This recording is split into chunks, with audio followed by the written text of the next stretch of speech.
Professor Andrew McNaughton is one of the world's leading experts on high-speed rail systems.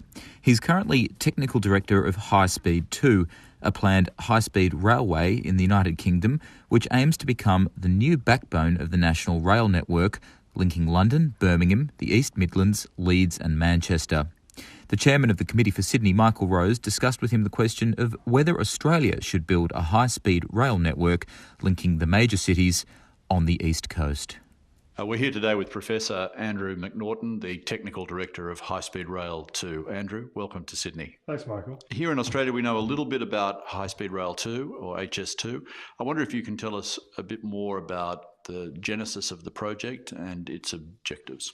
Well, that's the most important question. Why are we doing it? The principal objectives are twofold. One is to introduce major new capacity between our big cities on the north-south axis out of London, connecting them to each other and connecting them to the capital city, bringing them all within an hour of each other, which is the critical point where cities kind of come together, people come together. So there we are. It's new capacity, and it's this shorter journey time that shrinks the country, but it makes it possible for people to live in places other than the capital city. I understand that earlier in your career you were involved in HS1, the high-speed rail link between London and Paris.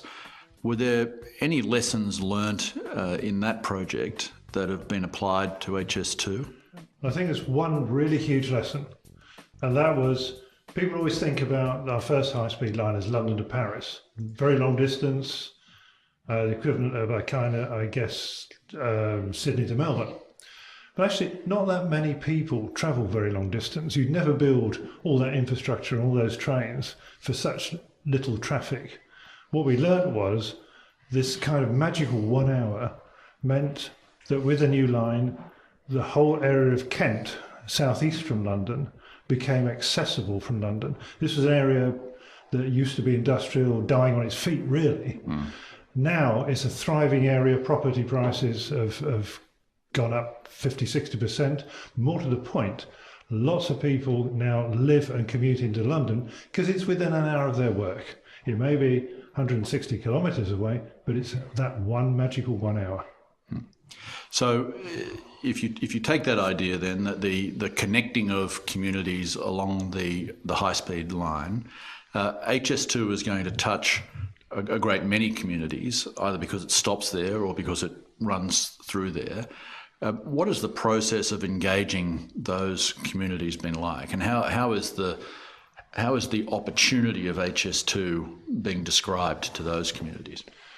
For the major cities, from the very start, we've worked in conjunction with them, in cooperation, to decide where in the cities it's best to build a new station so that they take the maximum opportunity to regenerate city areas that otherwise were not going anywhere. They're, if you like, that's very easy conversation because they're, if you think of them as the winners from this, we're doing it for them. But Britain is the most heavily populated country in Europe. So we pass through and by an awful lot of communities between the cities. And that's a much harder discussion because they're not such obvious winners. I mean, the alternatives to high speed 2 might have been new motorways. That's not really the point. The point is you have to talk to them and adjust your plans. Not tell them what you're going to do to them, but how best to pass the railway, past their village, past the town, how you mitigate noise, the effects, but also, and this is another thing we learned, how you mitigate construction, where the lorries are going to go. And until you've got that worked out in some detail, the conversation which just talks in generalities is not much use. So again, a learning there was we had to really work through how do we minimise the effect on people and the natural environment, then go out and talk to them, listen, come back, adjust the plans. We've held 17 public consultations for the first 230 kilometres about all sorts of things, from the route itself to property compensation, whatever. So it's a continual discussion. They're not going to love you, but at least they understand that you're listening to them. Yeah. To what extent has the route been able to take advantage of existing or historic corridors, and to what extent have you had to adjust the route to take into account the kinds of community issues that you've just referred to? The corridors that we're using, to some degree, are historic corridors because simply they're connecting the principal cities. But the old transport corridors were designed for freight or from another era when railways and roads almost followed the contours like canals. Yeah. And a high-speed railway is pretty straight. Otherwise it wouldn't be high speed. Yeah. So we are cutting through new countryside, we're cutting through or past communities that have been tranquil, and explaining that that's the logic, and that the alternative routes were less good. Again, we spent many more hours assessing routes that other people have suggested that we knew we weren't in the end going to take, to demonstrate that the route that was put forward was a better route than the alternatives. So in Australia, of course, we have smaller population centres that tend to be further apart than they are in the UK and often have a lot of empty space between them. Do you think that Australia is a feasible environment for high-speed rail of the kind that HS2 represents? If you think that the key, if the problem you're trying to solve is how you bring together communities that are too far apart at the moment to make it sustainable for people to live and work other than in the biggest cities, then yes. The high-speed rail is at its most effective within that kind of 1 to 2 hour radius of a metropolis. And you start to think of distance in terms of time rather than kilometres. But if you convert that to kilometres, then you think of about a 200 to 250 kilometre radius, maybe a bit more for that 1 hour, and maybe 500 kilometres for the 2 hours. But the big prize is that 1 hour, that 200 to 250 kilometres. And I suppose if you think of Sydney, you're thinking, I don't know, Newcastle to the north, Wollongong, Canberra to the south. That's all within an hour if you take high-speed rail seriously. And are there examples outside the UK that you think might be useful examples for Australia to look at more closely? Spain, for example, or parts of the French network? I would suggest that, because I lead the World Committee, I think I know most of the networks pretty well. You have to look, one of the ones that had most influence on us was in Japan, not the original line, which just strings together big cities, and you couldn't say that Australia was like that. But the line that runs north out of Tokyo, that if you imagine it's like a tree with a big trunk, and then trains go off on branches. So you've got an intensively used corridor into Tokyo, and then trains go to smaller places, but they all benefit because they all get brought much, much, much closer to the capital city, where there's finance and where there's legal firms and all those sort of specialist things. There's bits of France that work on the same basis, this idea of a tree with a trunk and branches, and that's really what we're doing. Other places you've suggested, I don't think it's so appropriate. Right. You mentioned that one of the things that was involved in the community consultation was speaking with communities about the optimum places to put stations in different towns in order to drive revitalisation. Yes. Where do you think that's been done most well? What are some examples that you've seen of very forward thinking in terms of the location of terminals? If I turn to France, then the first line from Paris to Lyon, they chose, rather than to reinforce the existing centre of Lyon, to build a new station about just over half a kilometre out of the centre in an old rundown area, which is now the commercial quarter. Right. It hasn't abstracted people from the old centre, it's added to the city. And that's probably the most powerful example in a city I know. And when we've developed High Speed 2, then our second city, Birmingham, we're doing exactly the same thing. And we're doing exactly the same thing in Leeds and in Manchester. We're extending the city and providing a new opportunity for growth rather than just reinforcing the existing centre. Of course, in the capital, it's much more difficult because it's already built out. And there, what you're basically doing is providing access that's most convenient into the business heart of the city, because that drives the scheme. I'll give you one other example for a smaller city, which again is French actually, which is Lille in northern France.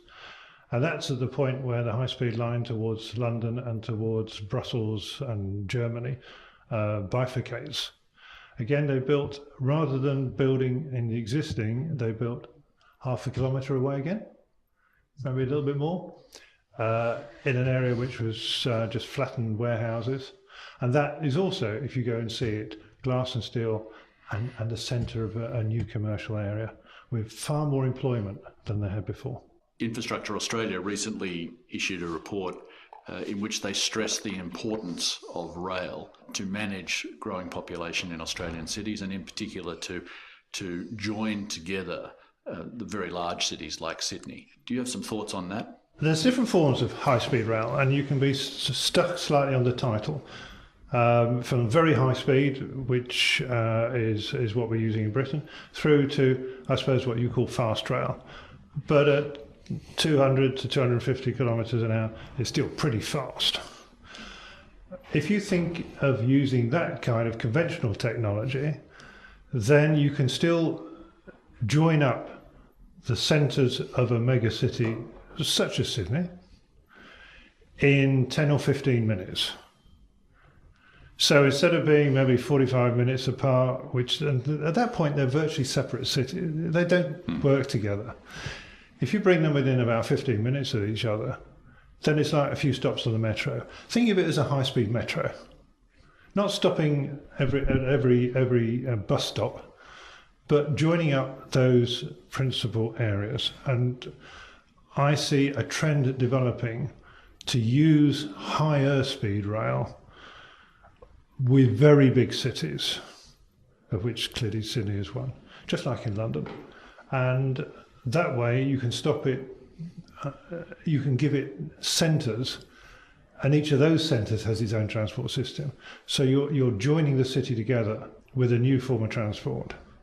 It's not cheap, but it's the most effective way I know of holding together a city that spreads over 20, 30 kilometres. In Australia, there's been a conversation about high-speed rail perhaps for 50 years, and I'm not sure everybody understands what high-speed rail is.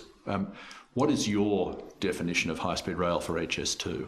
High-speed rail is developed as a system separate from the conventional railway that's going between the places you want to connect in the 21st century.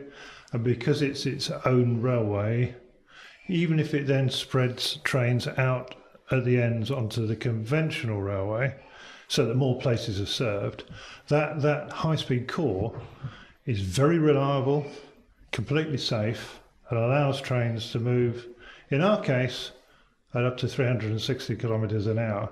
We're only going at that speed because with the numbers of people we've got, every minute pays back hugely. But other places where there's perhaps not quite the intensity of service, or the geography is more difficult, then high-speed rail is still 250 kilometres an hour or 230 kilometres an hour. It's basically, I suppose you'd say, anything above about 200 kilometres an hour. So as I understand it, the cost of HS2 is £55 billion. How did the government in the UK determine that was going to be value for money for the UK? And what are the elements of the value that it sees HS2 bringing to the nation? There's two elements of value. What we call the direct transport assessment value. And that says if effectively 250,000 people a day are using high speed 2, and we're saving each of those people an hour of their lives. What's that worth? So half the value of high speed 2 is time saving. Another quarter or so is the value of reliability. The fact that on a high speed lines the trains will arrive to the minute. Huge difference. Yeah. And it is built to accommodate climate change and all those sorts of things. The other quarter is that we release the capacity on the existing lines because we transfer all this traffic away from, well, not just railways, but roads, where it frees up capacity, which can then be used for new communities, maybe along the highway or along the existing railway. So that's that double benefit. That's the direct transport benefits. The indirect benefits are how it causes cities to grow. Not just the property growth around the stations, but because each of the stations has got a local transport system connecting to it, the way you spread new jobs, and where jobs come, housing comes after it, into our growing cities. And we're seeing it already in Birmingham, where there wasn't a single tower crane before High Speed 2 was announced. Now there's 30 or 40. They're building the place out. Companies have announced they're moving out to Birmingham, creating new jobs. Tens of thousands of jobs. And the final benefit, which people often overlook, is building this railway is tens of thousands of new jobs. And people will say, oh, but you don't do high-speed rail. Where are these, where are you going to get the skills from? So we've already opened 2 skills colleges in areas where there weren't too many employment opportunities in the north of England, for people to come and learn new artisan skills to build a high-speed railway to millimetre tolerances. So those are what we call the strategic benefits, but they're just as measurable in, for us, pound notes as the direct transport benefits. A final question. You've had a long and illustrious career in railways. You mean I'm old? What's the really exciting thing about HS2 for you? What's the most exciting element of it as far as you're concerned? This may sound a bit corny, but we're building a railway that will help the country prosper for the next 100, 150, 200 years. This is not a flash in the pan. And with that responsibility, you're only going to do it once. You've got to get it right. And you've got to build it to the highest quality you can. And that's what drives pretty much everybody that's involved with it. We're helping to build the future of the country. Well, on that note, Professor Andrew McNaughton, thank you very much for spending some time with us. Thank you.